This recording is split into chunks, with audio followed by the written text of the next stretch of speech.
Welcome to Who's That Pokemon, the most in-depth Pokemon anime rewatch podcast on the entire internet.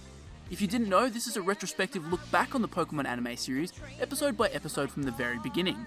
This show has been airing for over 20 years now and has over 1,000 episodes, yet it seems to get neglected by Pokemon fans, so I thought it was about time it got a podcast entirely dedicated to it. Today's episode is the 9th episode of the Indigo League series titled The School of Hard Knocks. The Japanese title for this episode is Pokemon Victory Manual. This episode first aired on May 27, 1997 in Japan and September 18, 1998 in the United States. On this day in Pokemon history for the Japanese air date, as has been the case for most episodes so far, there is nothing of note. However, on this day in Pokemon history for the American air date, in 2006 we've got Pokemon Mystery Dungeon Red Rescue Team and Blue Rescue Team being released in the US. And fun fact, Pokemon Mystery Dungeon Blue Rescue Team was the first Nintendo DS game I ever owned. And I look back on it quite fondly. I think I was maybe a bit young to properly grasp all of the mechanics of a Pokemon Mystery Dungeon game when I got that, but I did still thoroughly enjoy it. We've also got, in 2010, Pokemon Black and White released in Japan, which very, very big fan of Black and White. Probably, they're at least top 3, I think, for me, for the Pokemon mainline games. Just, they were coming on the heels of Generation 4, which is definitely my favourite generation. And, you know, when you've got something like that occurring, usually the follow-up tends to be a little bit disappointing, even if it's quality, you know, like, in your mind, you just expect too much. But, yeah, look, I at the time, I really enjoyed Black and White, and as the years go by, I think I've just even appreciated it even more, which is a really good thing to happen. When you release something, you want people to enjoy it right at that time, and then as time goes on, you want that memory to actually probably increase over time. The screenplay for this episode was written by Takeshi Shudo. As I mentioned in the last episode, Shudo now ties Atsuhiro Tomioka for most episodes written. This is Shudo's first episode since writing the opening 2 episodes, so been a little bit of a gap between Shudo episodes, but he's back here now with his 3rd. The debuts, we've got no recurring human characters debuting here. For Pokemon, we've got Pidgeot, Weepinbell, Graveler, and Cubone. The Who's That Pokemon for this episode is also Cubone. So with that said, it's time to get stuck into some episode summary and discussion.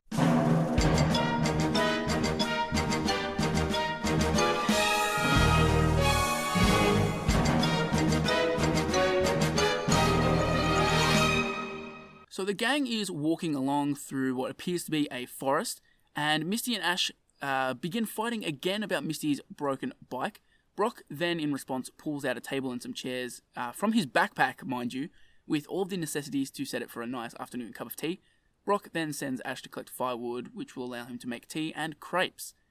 So I thought it was a little bit weird that Misty is still running with the "I'm not letting you out of my sight until you pay me back for my bike" kind of shtick, because you guys are kind of just basically traveling together at this point, and she's offering so much advice and trying to help Ash so much that it's like, you're not really just sticking around out of kind of like obligation.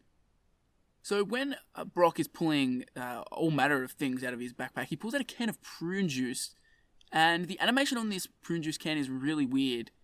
I can only assume it was sort of a paint change from the Japanese, because it kind of looks like the label on the can is there to sort of cover up whatever Japanese characters were on it. Same with the Mount Moon. I was about to say Mount Franklin, which is an Australian water brand, so that wouldn't have made much sense. Yeah, the Mount Moon water he pulls out kind of looks like it's got the same treatment, which is, yeah, it's kind of a little bit distracting. In general, I found that the whole intro to this episode is just really damn weird. Like, I don't know if I can truly properly describe it without you having actually watched it. It's just a bizarre start to the episode. I'll get into it here with a little bit of trivia, and it might kind of help you understand why it's so weird. This is actually the first episode in the anime where the fourth wall is broken.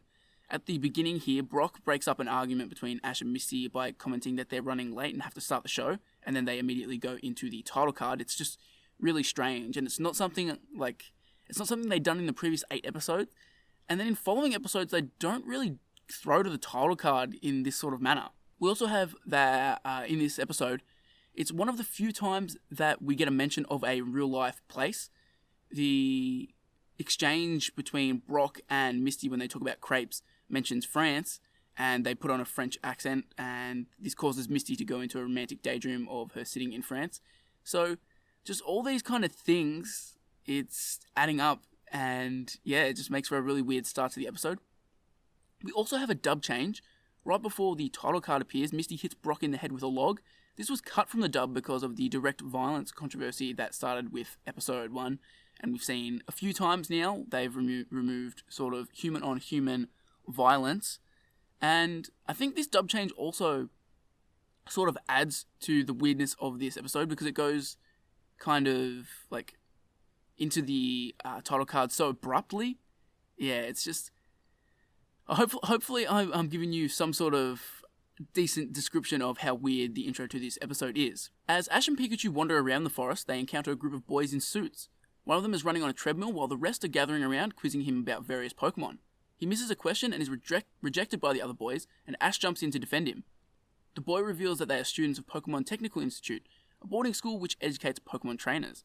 They leave, stating that they don't want to fight, and they see that as something that will reflect badly on their school. As Brock reads from the school's brochure, Pikachu starts the treadmill and tries to keep up. They learn that the school trains its students without sending them to collect badges and guarantees entry into the Pokemon League upon graduation. Brock then leans on the treadmill, speeding it up, which sends Pikachu flying. The school is expensive, and therefore they sort of deduce that it's populated with snobby rich kids. Alright, what's the name of this one?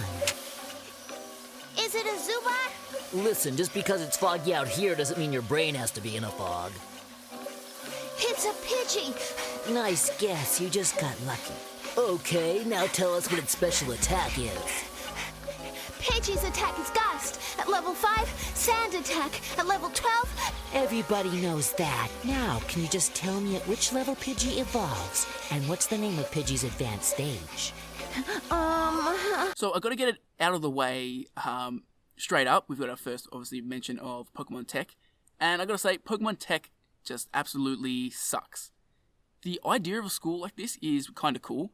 In reality, it's probably not practical for many people to go off on a globe-trotting journey to collect 8 badges. So something like this and the exams we see later on, they make a lot of sense. And, you know, like, not everyone can just drop everything. And it actually makes more sense that they would do something like this rather than be like, yeah, just walk around the entire world for a little bit. You might make it, you might not. I do think the exams make a lot more sense than this messed up school though, because like the school is just for kind of rich people, and they also sort of emphasize it's just that they emphasize really weird aspects of kind of Pokemon training. It's just very, very strange. Whereas when we see the exam later on, it seems like, you know, it's more traditional, although it still keeps kind of the high standards, but it's more sort of traditional Pokemon teaching, I guess. I thought it was weird that Misty just happens to have a flyer advertising the school in her pocket, and she pulls it out, and then that's what Brock starts reading from. It's like, why do you have this in your pocket randomly? We've got some more bits of trivia here. This is one of the very few episodes in the anime where the fact that Pokemon learn certain moves or evolve at certain levels is mentioned. This comes in the form of the boys talking to Jo. They ask him a bunch of questions sort of about levels and when Pidgey evolves, which they do this a little bit at the start, and then they quickly realize, like, no, this doesn't make any sense. And it actually really bothers me. Like, the anime since around about this time, so like in 1998, has deliberately tried to distance themselves from the kind of levels and that kind of aspect from the games, yet people still, like, parrot that when they discuss the anime, and it's usually people who don't actually follow the anime much. They'll be like, oh, Pikachu should be level 100 right now, or they'll be like, oh, Pikachu lost to a level 5 Snivy, when it's so clearly stated so many times that levels are not a thing. Like, it's kind of like real life. Sure, a Pokemon that has been training for a long time should beat a relatively new Pokemon, but we see all the time, like if you take like something like combat sports, like boxing or MMA, yeah, sure, most of the time the more experienced and higher-ranked guy is going to win, but there are times where you see those shock upsets. So it's not so binary and like black and white, and it just really frustrates me when people cite levels when the anime is quite clearly not going for that sort of show. Unfortunately, Bulbapedia is missing the information for who voiced Jo and Giselle, so I don't really have any info on them, and I wasn't able to track down who were the voices for those two characters. Also, my final bit of trivia here. A trainer based on Jo appears in Pokemon Yellow as a junior trainer with a Weeping Bell on Route 6, which, like Pokemon Tech in the anime, is between Cerulean City and Vermilion City. He is then seen talking to a junior trainer who has a Cubone, and we'll touch on that in a little bit. But as I mentioned in the last episode, I was talking about Pokemon Yellow and how I wished they did more things, like how they included AJ sort of as a little subtle nod. And I was saying, I wish I did that more. I really would have liked Pokemon Yellow more. And then immediately we go into this episode and it's actually like showing me up saying like, oh, here's more of that content that you asked for. But I still think that most of the fan service and nods towards the anime comes really early on and then it sort of just disappears. So I would have liked if it was able to able to persist throughout the entire game. The student who was being bullied, Jo, defends his so-called friends who were trying to help him. He explains that he sometimes pretends to know less than he really does because the questions get so much harder. Ash is very upset at this brutal tutoring system and demands to meet the student in charge, with plans to stop it. The head student of the beginner class is a girl. Brock and Ash end up drooling over her photo, which makes Misty angry. Ash insults Misty's looks, which makes her even angrier. Team Rocket then reveals, as they watch on from the distance, that they both flunked out of Pokemon Tech during the entry exam, achieving the worst score in its history. Being led there by Ash has brought up some bad memories for Jesse and James, but Meowth cheers them up. We've got to address Jo saying that he intentionally flunks questions because if he gets them right, they end up making them much harder. We see here that when Jo flunks the questions, this just means that he gets berated and literally physically abused. His logic makes absolutely no sense here. Like, yeah, sure, the questions get harder, but if you get them wrong, they're going to literally abuse you. So it's like a choice between getting abused or getting harder questions, which, sure, maybe you get them wrong and you still get abused, but maybe you get them right and they're like, you know what, good job, Jo, you've done better, you're improving, and we're gonna treat you better, which I'm not saying it's right that they've got that kind of thing going on, but like, surely, Jo, the better option is to try and get the questions right. It's so extremely weird to see Ash get so horny here over Giselle. Like, it's just really not part of his character at all. He runs into so many girls, and we know that it's basically a defining character trait of Brock, but seeing Ash kind of get smitten here, it's pretty strange. This episode really is to date the only time... This episode is to date the only time in which Brock falls for a girl who is visibly younger than himself, and this is the first time, really, that Ash explicitly falls for a girl at all. Some people might argue that other characters have made him feel this way, but Giselle is the only inarguable one this far. Like, you can't deny it, he's full-on drooling over her, and makes, like, several remarks throughout the episode. It's not, like, one thing when he first sees the picture. He basically constantly is making mentions of how beautiful he thinks she is. There's a little bit of a dub change in this exchange, though. In the original, Brock says the photo of Giselle, in reference to it, he says, "I'll look forward to her in 8 years," while in the dub, he says, "She can violate my rights anytime," which the original is super messed up, just never was going to fly in a Western dub. But what they changed it to is not that much better, and, I mean, as a result, Brock saying she can violate my rights anytime was actually cut out of the Kids WB airing, so they didn't really do a great job of altering that line. If you do check it out on like Netflix or something, the line is still intact there, so you can check out Brock's creepiness in all its glory, but yeah, it was never going to fly on Kids WB. So when Misty gets angry, like really gets fed up with Giselle and kind of states that she's going to go after her and give her a piece of her mind, she sort of does this weird slow crab walk towards the school, which it's really, really, really weird. You might not catch it because when she does this, it's from Team Rocket's view, who are quite a ways away, so Misty is a little bit small. And maybe the animators thought people weren't going to notice because it's so far away. But yeah, I noticed the weird-ass walk she was doing.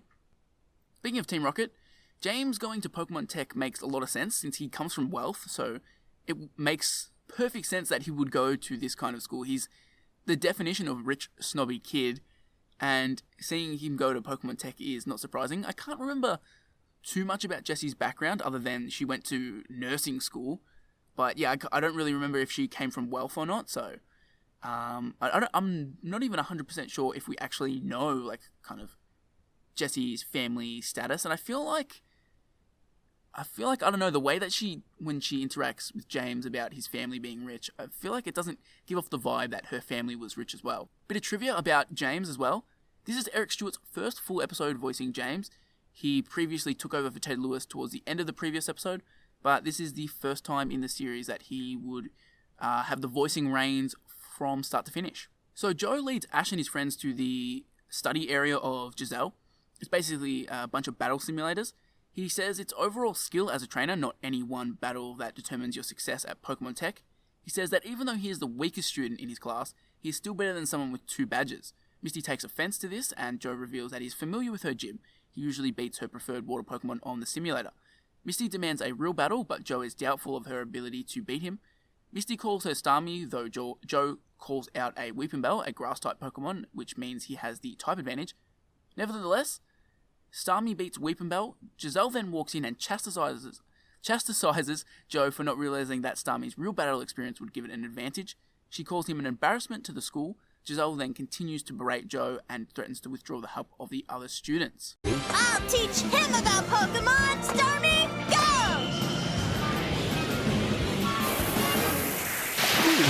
Huh? Oh, but Weepinbell is strong against water Pokemon. True, but there's one thing you didn't know.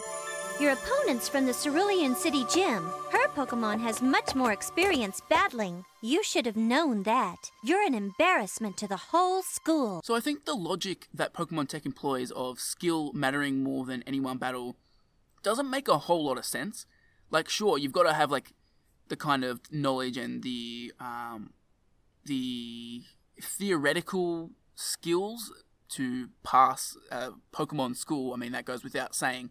But the actual practical knowledge and battling is way more important because that's what you actually have to do once you get to the Pokemon League. It's not simulated.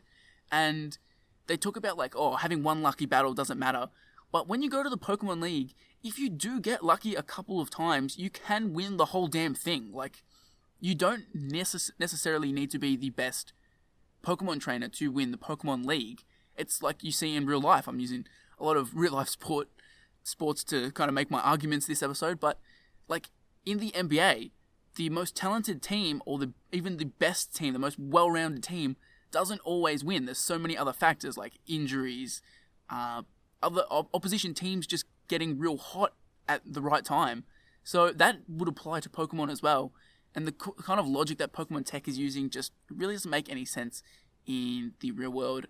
And in reality, you know what? The whole school is just a sham. That's basically, I'm not a fan of Pokemon Tech, if you couldn't tell. I think Joe's a bit of a dickhead. We encounter him and we're made to sort of feel sorry for him. And then we go to the simulator room and he just gets so arrogant. It just feels a little bit out of place, honestly. Which kind of leads me to seeing Jo get absolutely destroyed in battle by Misty is immensely satisfying. I just love that she steamrolls him. And on a sort of similar note to Jo, Giselle is just a complete arsehole. She's like Gary, but turned up to 58. She's way more of a dick. And honestly, I can't stand it. Bit of trivia, I alluded to this earlier.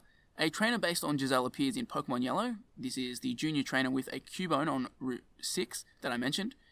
Obviously, all the same things I mentioned about Jo applies, and she's obviously talking to the Jo stand-in Pokemon Yellow. We've got a little dub change here, very minor. Some computer effects are added into the dub version when Jo is shown battling on the battle simulator against Misty's gym. Misty challenges Giselle, saying that a true friend would not walk away from a friend in need of help, and that Giselle's beauty is only skin deep. After accusing Misty of being jealous, Giselle summons a Graveler to challenge Misty's Starmie, despite the double disadvantage that Rock and Ground-type Pokemon have against Water Pokemon. Graveler's attack sends Starmie flying through a window and into the school's pool, defeating it, much to Misty's humiliation. Everyone makes their way down to the pool. Giselle then points out that weak Pokemon can still win if they are better trained, which kind of doesn't make a whole lot of sense. Ash jumps in, saying that there is more to training Pokemon than levels. He brags that he has 2 badges, and Giselle then insults him. When Ash reveals that he has been on his quest for 2 months, she is shocked that he's not yet trained his Pikachu to go into a Pokeball, and snidely remarks his Pokemon may be training him instead. And how long have you been trying to become a Pokemon trainer? About 2 months, I guess. 2 whole months and you let your Pikachu walk free? You haven't even been able to tame it yet? Maybe your Pokemon are training you. I don't want to train Pikachu. Pikachu's my friend, and so are Butterfree and Pidgeotto. So what becomes glaringly obvious after being around Giselle for a little bit is that she is so proud of being the best student in the shittiest class at Pokemon Tech. Basically, Pokemon Tech is divided into beginner, intermediate, and advanced classes. The beginner class students have the equivalent of 2 badges, the intermediate 4, and the advanced 6, and obviously when you graduate it's the equivalent of being a 8-badge trainer. But she keeps going on and on about how she's like the best student in the beginner class, which is not really a whole lot to brag about. Like, you would in real life, and in a regular school, probably brag about being the top of your class, but when you're kind of bragging like, oh, I have 2 badges, which is not a whole lot to brag about in the scheme of things, when like you're still 6 badges away from being a somebody. A 2-badge trainer really is a nobody. I think a lot of this episode comes off as super sexist, like Brock talking about how you shouldn't get in the middle of 2 girls when they have a cat fight. Just a lot of snide remarks and really sort of treating Giselle as a sort of sexual object. I don't think it would fly in 2019. It's just, yeah, some of the lines come across as like a bit like, I don't know about that. I have to say, I really don't like Giselle beating Misty, especially with such ease. Misty is a gym leader, and they're parts of this episode, they're emphasizing how the real world experience is most often going to trump the sort of theoretical classroom experience, yet they have a proper gym leader just get absolutely stomped by a girl who's probably never gone outside of the school and actually had a battle. Like, I just didn't like that a whole lot. And it kind of speaks to the fact that the anime really does nothing to make Misty or Brock feel like good trainers, even though they really should be demonstrated to be way better than Ash. I feel like constantly we just are shown that Ash is way better than them. I've never got the feeling that Misty and Brock were better. I also can't believe that Ash has been on his journey for 2 months. Like, these 9 episodes, you don't get the feeling that he's been on this monumentous 2-month journey. It just does seem a little bit silly. Ash protests that his 3 Pokemon are his friends. Giselle notes that most beginning trainers have 6 Pokemon, and she attributes his 2 badges to luck. She's also surprised that he chose Pikachu as his starting Pokemon, as they're known to be hard to handle. Her mockery and laughter anger Pikachu, and Ash demands a battle. In response, Giselle summons Cubone. Ash calls for a Thundershock attack, but Cubone deflects it, much to his dismay. Giselle then orders Cubone to use a Leer attack, but Pikachu responds by making funny faces at Cubone. The 2 Pokemon get into a close-range staring contest until Giselle calls for a Bone Club attack. The bonk on the head staggers Pikachu. She then calls for a Boomerang, which knocks Pikachu out cold. The next time the Boomerang is launched, Pikachu jumps over it and twists the skull on Cubone's head backwards, so it can no longer see. Pikachu bites and scratches Cubone before its own Boomerang comes back and knocks it out. Giselle is taken back by the loss and returns her crying Pokemon. She's amazed that Pikachu won without using electricity, as noted in her textbooks. Misty then reassures Jo that despite the incredible battle, the victory was a fluke for Ash. Cubone! We did it! I lost. Cubone, good try. Come on back, don't cry. You'll be okay now. Just who the hell has 6 Pokemon after the second gym? Like, Giselle, I think your textbooks are pretty fucking shitty because most people who play the games are not going to have 6 Pokemon after the second badge. They're probably not even going to have 6 Pokemon, like, after the 6th badge. Like, having 6 Pokemon that early on is just awful team building. Especially if you're going through somewhere like Johto, which has just an awful level curve. If you have 6 Pokemon by the second gym, you're basically going to be stuffed and have to do a whole bunch of grinding. So, Giselle, your textbooks suck. Giselle, again, is just thoroughly unlikable. Nothing about her is just remotely redeemable. On a more positive note, I think that Cubone is a genuine contender for being the most adorable Pokemon. Just something about it has always seemed so cute to me. I did enjoy that it got a bit of a spotlight in Detective Pikachu. Yeah, just always been one that I found extremely cute, despite having quite a dark background. I think Ash calling Cubone's bone attacks a cheap trick is pretty dumb. Like, they always kind of, in these first 10 or so episodes, have Ash calling things out to be cheap tricks or cheating. Like, why do they need to have him do this every time he loses? It just makes Ash seem so whiny and like he can't accept defeat. But, like, I know that's kind of part of his character, but I don't, like, associate him sort of with calling everything cheating. Like, I don't know, he does it just way too much in these early episodes, and they do eventually get away from it. But, like, how on earth is Cubone using its legit moves cheating or a cheap trick? Nothing about that is cheating or a cheap trick. A little bit of an error here before we move on. When battling Cubone, Ash calls out Shock Attack when he means Thunder Shock. So we move on here. Team Rocket takes advantage of everyone's distraction to appear with their motto. The tech students, recognizing them as the ones who flunked the entrance exam, attack Team Rocket together. Team Rocket is outnumbered and decides to flee, though they are hit by the Pokeballs in the process. And I'm just really curious to know when Team Rocket attended Pokemon Tech. Like, they kind of make it seem like they were there, like, ages ago. But then these kids, like, knowing about them, like, why would you know about them if it wasn't kind of recent? Like, why would the Pokemon Tech, like, teachers or whatever be constantly talking about how Team Rocket flunked out? It just, I don't know, it's kind of fucks with the timelines in my head. Giselle reflects on the day's events, noting that school cannot teach everything. Jo decides to leave Pokemon Tech and return home to start afresh, as Ash did.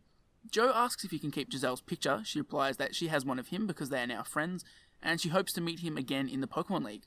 Ash then demands to know why he and Misty are not friends like Jo and Giselle are, and she responds that it's because Jo doesn't owe Giselle a bike. We're friends now, aren't we? Good luck, Jo. You too, Giselle. See, why can't you and I be like that, Misty? Huh? I'll tell you exactly why. Because he doesn't owe her a bike. So maybe we'll battle each other again someday. I sure hope so. Me too. I think Giselle does absolutely nothing to redeem herself here. She does nothing to make up for being an absolutely shit person, and kind of the same goes for Jo too, who comes across as a dick from the Battle Simulator part onwards. Like, they never do anything to make up for being absolute assholes to Ash, Misty, and Brock, and I don't know, it kind of rubs me the wrong way. Also, like I said in the last episode, how I was a bit disappointed with them saying, like, oh, we'll see AJ at the Pokemon League. I feel like it would have been cool to have, maybe not Jo, I feel like Jo would be not ready for the Pokemon League by the time Ash gets there, but maybe Giselle, to have Giselle kind of pop up would be kind of cool, as I mentioned last episode, rather than just having these random trainers we've never met before. But yeah, that's the end of the episode. It ends on that note. My thoughts on the quality of this episode? I actually don't like this episode. It starts off so strangely, and that basically sets the tone for the rest of the episode to be a bit of a disappointment to me. The episode is just so over the place. We're supposed to feel sorry for the way Jo is treated, but then Jo just turns around and starts acting like an arrogant asshole, and he basically eradicates any sympathy we could have possibly built up for him. Giselle then comes in and is obviously supposed to be written as mean, so we're not supposed to like her, but they act as if she has some sort of redemption arc when she really doesn't, and we end the episode on, look how friendly they are together, even though she was running this super abusive training program that was... Actually, it's way more abusive than AJ's, because at least we kind of get the feeling that AJ's Pokemon are into it. But Jo clearly hates it, and Giselle is the one running it, and she never apologizes for it or anything. It's just, I don't like the way they handle the characters of Giselle and Jo, and I guess Pokemon tech sort of as a whole. Giselle, she helps fight off Team Rocket. I mean, kind of. Team Rocket just sort of run away. And she's also with about half a dozen other students. Then she has that 15-second conversation with Jo, and then that's sort of it for her. I also think that the way they present Pokemon tech is really strange. I could never figure out whether they were trying to say this was a poor way to become a trainer, or if they were saying that there are some sort of valid benefits of going through this Pokemon tech system. Tonally, this episode is just far too confused, and once the episode ended, I was sort of left sitting here thinking, that's it, that's the end, that's how we're going to go out. Definitely not a fan of this one, and I think it takes the unfortunate crown of being my least favourite episode so far. So we have a recap of the major events in this episode. Jessie and James are revealed to have flunked out of Pokemon Tech in the past, and Misty Starmie is revealed to know Water Gun. Ash Ketchum's win-loss record after this episode, it's 2 wins and 2 losses. He gets 1 win in this episode, meaning he is on a 1 battle win streak. Hopefully he can start to build on that in the future, because he hasn't started too well in the first 9 episodes. But with all that said, it's now time for a little bit more trivia. Rachel Lillis provided the voice of Pikachu for all but one of his lines in this episode, which I'm pretty sure this is a very, very rare occurrence. Usually they keep the Japanese voice actress for Pikachu, but Rachel was the voice for most of this episode. Also, this episode's dub title is a reference to the saying "School of Hard Knocks." Obviously, it's pretty damn obvious. But this is also the first episode to have the title be a play on, or a kind of play on words, or a reference to something, which, if you're familiar with the anime, is something that they use pretty heavily until I'd say about maybe the Diamond and Pearl generation, which I think they kind of strip it back, and then I'm pretty sure from Black and White onwards, they really deviate away from it hard. We've also got a few more errors here, particularly to do with some European dubs here. In the German dub, some Pokemon are called by the name of their evolutionary relatives. Starmie was accidentally called by Staryu's German name, and Weepinbell was called Victreebel's German name. In the Brazilian, Portuguese, and Dutch dubs, Pidgeot is referred to as Pidgeotto when Jo is describing Pidgey's evolutions. And finally, in the Italian dub, Cubone is called by its beta name Orphon, which is... Oh, I would have liked to have seen them keep that in as Cubone's name. It would have been just really, really morbid. Now it is time for our Pokemail segment.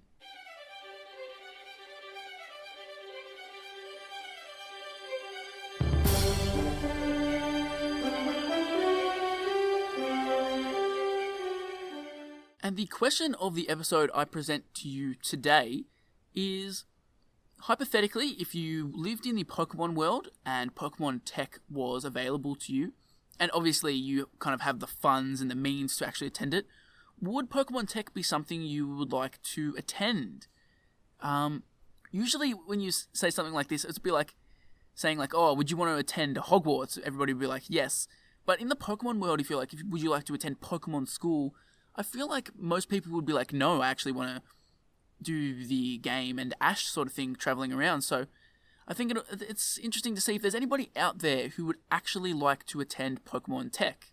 So yeah, drop me a comment below in the YouTube version of this podcast, and yeah, give me your thoughts on the school. But that's basically it for this episode. Thanks for listening to Who's That Pokemon. I hope you enjoyed the show.